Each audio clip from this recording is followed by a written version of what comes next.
ka-idol, ito malalaman kapag sira na yung rocker niya.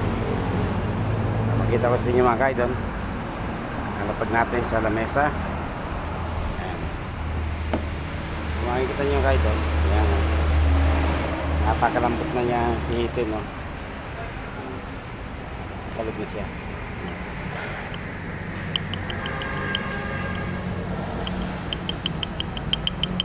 Ayan.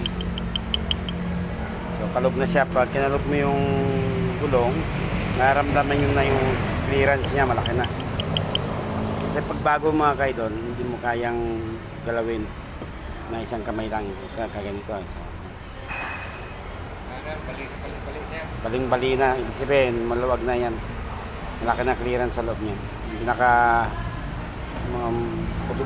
ano niya, yung bearing sa loob, yung bilog